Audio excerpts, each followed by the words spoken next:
ओम नमः शिवाय. नमस्कार मित्रांनो, श्रावण मासमध्ये श्रावण मासचं महात्म्य सांगणारी कहाणी प्रत्येकाने ही अवश्य श्रवण करावी. चला आपण श्रवण करूया. देवी सतीने तिचे पिता दक्ष यांच्या घरी योगशक्तीने शरीराचा त्याग केला होता. त्याआधी देवी सतीने शंकराला प्रत्येक जन्मात पतिस्वरूप मिळवण्याचा प्रण केला होता.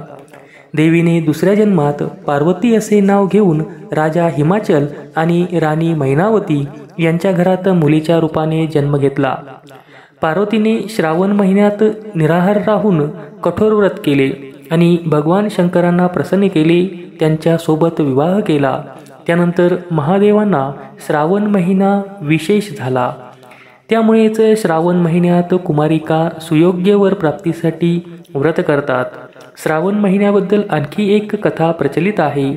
एका नगरात एक श्रीमंत व्यापारी राहत होता. त्या नगरामध्ये त्याला धन मान सन्मान सर्व काही मिळत होते. तरीही तो दुःखी असायचा, कारण त्याला संतान नव्हती. त्याला नेहमी चिंता वाटायची की हा व्यापार धनसंपत्ती पुढे जाऊन कोणा सांभाळणार आहे. म्हणून आपली पुत्रप्राप्तीची इच्छा पूर्ण व्हावी यासाठी प्रत्येक सोमवारी भगवान शंकराचे व्रत आणि पूजा करत असे. तसेच सायंकाळी शिवमंदिरात जाऊन शिवासमोर तुपाचा दिवा लावत असे. त्यावर व्यापाराची भक्ती पाहून देवी पार्वती भगवान शंकरांना म्हणाली, हे प्राणनाथ, हा व्यापारी तुमचा भक्त आहे. खूप वर्ष याने सोमवार व्रत व पूजा नियमितपणे केलेली आहे. तुम्ही याची मनोकामना पूर्ण करा. तेव्हा भगवान शंकरांनी पार्वतीला मंदहास्य करत उत्तर दिले. ते म्हणाले, हे पार्वती, या संसारात प्रत्येक व्यक्तीला त्याच्या कर्माप्रमाणे फळ मिळते. पण पार्वती मातेने हट्ट धरला की तुम्ही त्या व्यापाऱ्याला पुत्रप्राप्तीचे वरदान द्यावे.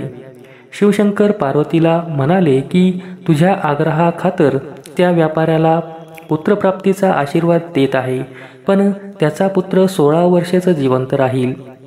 त्या रात्री भगवान शंकर व्यापाऱ्याच्या स्वप्नात जातात आणि त्याला पुत्रप्राप्तीचा आशीर्वाद देतात व सांगतात की तुझा पुत्र 16 वर्षाचा जिवंत राहील.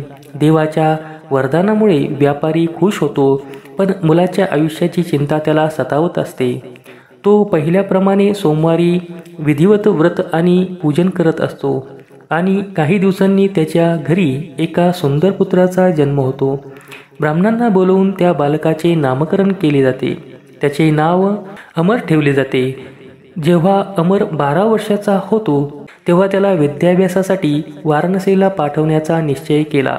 त्यासाठी अमरचे मामा दीपचंद यांना बोलावले जाते. अमर आणि दीपचंद वाराणसीला जाण्यासाठी निघतात. वाटेत जिथे ते विश्राम करण्यासाठी थांबतील तेथे अमर यज्ञ करत असे. ब्राह्मणांना भोजन देत असे. करत करत ते एका नगरात जातात. त्या नगरातील राजकन्याचा विवाह होणार असतो.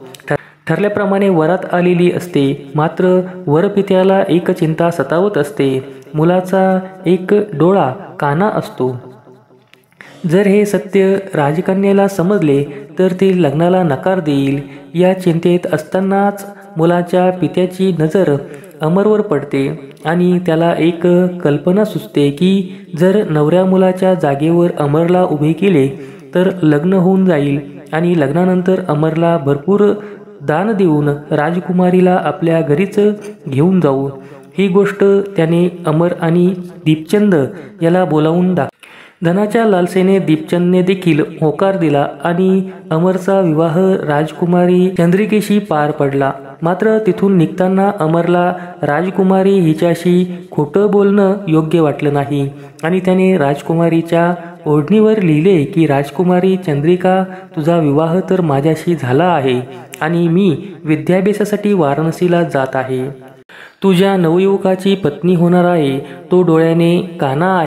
राजकुमारीला हे सर्व समजते तेव्हा ती त्या मुलासोबत जायला नकार देते आणि जेव्हा हे सर्व सत्य राजाला समजते तेव्हा राजकुमारीला आपल्या राजवाड्यात ठेवून घेतो.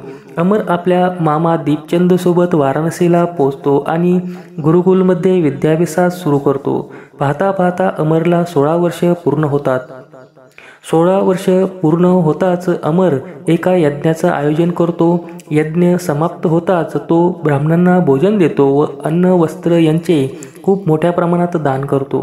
सर्व कार्यक्रम पार पडल्यानंतर अमर आपल्या शयनकक्षात आराम करण्यासाठी जातो आणि भगवान शंकराच्या आशीर्वादानुसार अमरची प्राणज्योत मावळते.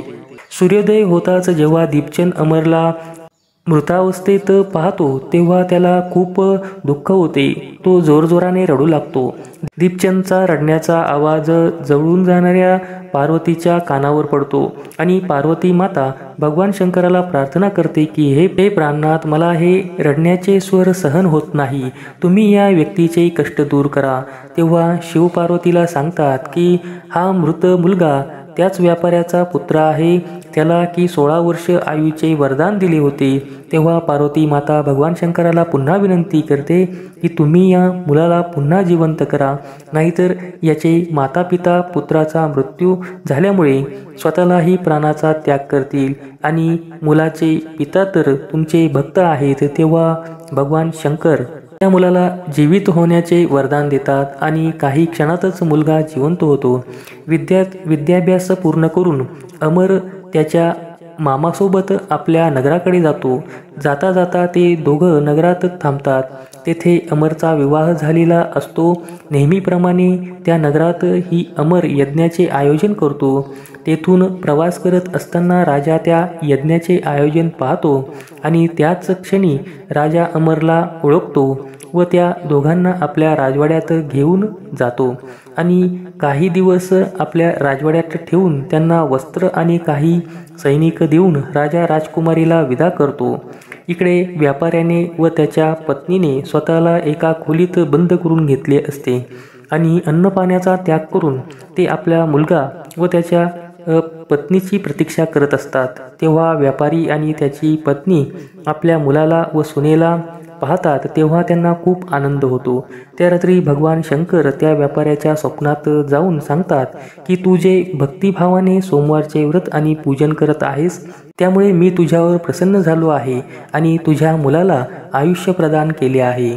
शास्त्रात लिहिलेले आहे की स्त्री पुरुष सोमवारचे विधिवत व्रत करतात आणि कथा ऐकतात, त्यांच्या सर्व इच्छा पूर्ण होतात.